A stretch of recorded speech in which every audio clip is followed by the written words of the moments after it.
Today we're going to look at how scammers threaten owners of digital assets and what are the ways to counteract the attackers. Here we go. The cryptocurrency market continues to be an attractive destination for investors from different countries, regardless of whether the government recognizes digital assets or not, applies some regulation to them, or leaves their use at the discretion of citizens. But the user must have a high level of technical literacy to protect their assets on their own. In most cases, investors interested in crypto assets have only general or even basic understanding of information security. That is why digital assets are increasingly of interest to fraudsters. Fraudsters, aka scammers, who seek to get hold of other people's money, act in much the same way as in the case of bank accounts. They try to capture information that allows them to access the account and then withdraw the available funds from it. The only difference is that each user is responsible for protecting access to their crypto assets, not the bank or credit institution. And the security of your digital wallets depends on the security techniques you apply. Initially, we need to understand the concept of personal wallet keys. For each virtual wallet, there is only one sign of its uniqueness, a private key held by its owner. The person who holds this key can manage the funds in the account. If you lose your key, you lose access to your wallet. If someone steals your key, they can make a transaction, and no one can prove that you did not do it yourself. Security must not be neglected, so all the access and passwords should be in a safe place, and better in several, because circumstances may be different.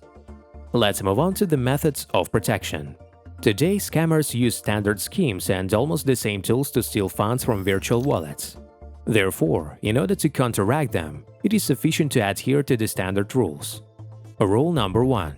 Do not store data in the public domain.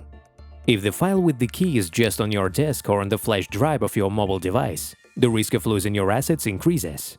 In case of infection with a virus or hacking of your computer, the wallet actually ends up in the hands of a hacker. Keep your keys encrypted, using specialized programs for storing keys and passwords, or completely encrypt your device. Rule number 2.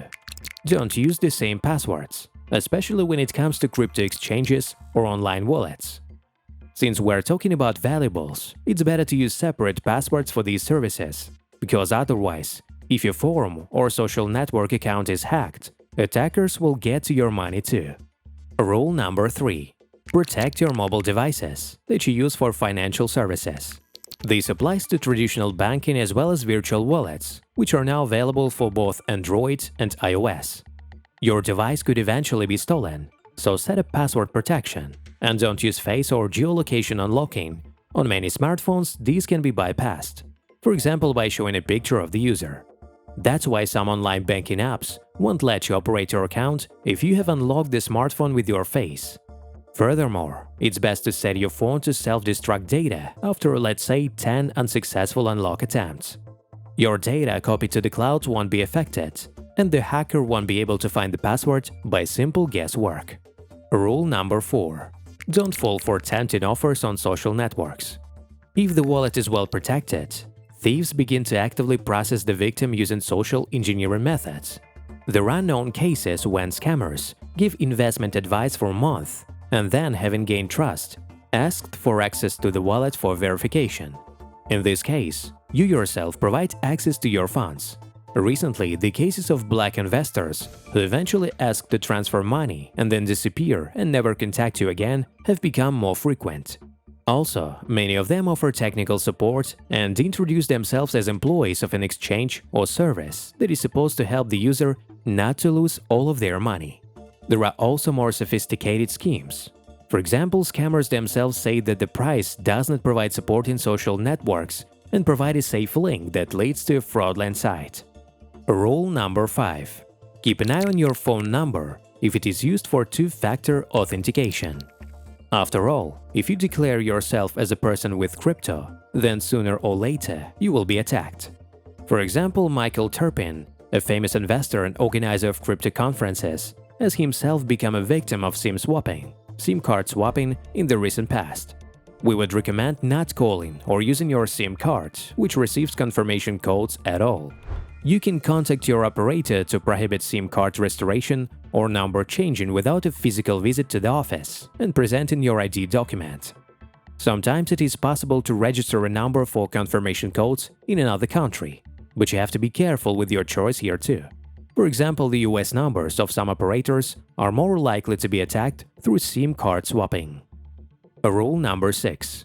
Check the legitimacy of websites when you work with virtual assets. Scammers like to create clones of popular exchanges or online virtual wallet services. For example, you might receive a call from the so-called customer support and be asked to urgently confirm the legitimacy of your wallet via the link that will come in the SMS. If you have an antivirus and a modern browser installed on your computer, the protection systems should warn you of the danger, so don't ignore such notifications. Next, let's discuss the factors that are up to you. If you have basic security features installed, the most important thing is to watch your own actions carefully.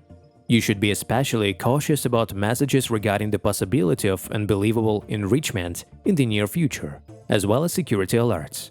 Very often, scammers imitate a routine check of suspicious activity and ask you to dictate the code. In other cases, they may lure you into a referral program, in the course of which you attract other investors, and as a result everyone loses the money. Most often, this method gains momentum when the market is growing, when the scammers see an increase in activity of traders and investors.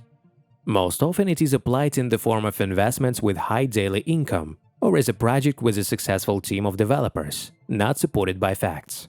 In general, every user can get a sufficient level of security if they handle virtual assets correctly and follow the basic rules of working with virtual assets. Protection of crypto assets can guarantee no less, and sometimes even greater, safety than the funds and banks, as the security level of digital assets depends only on you. My friends, that's all we have. Thanks for watching. Don't forget that we also have our Telegram channel, which is in the description below the video. Also, don't forget to subscribe to the channel and of course like this video. Make money.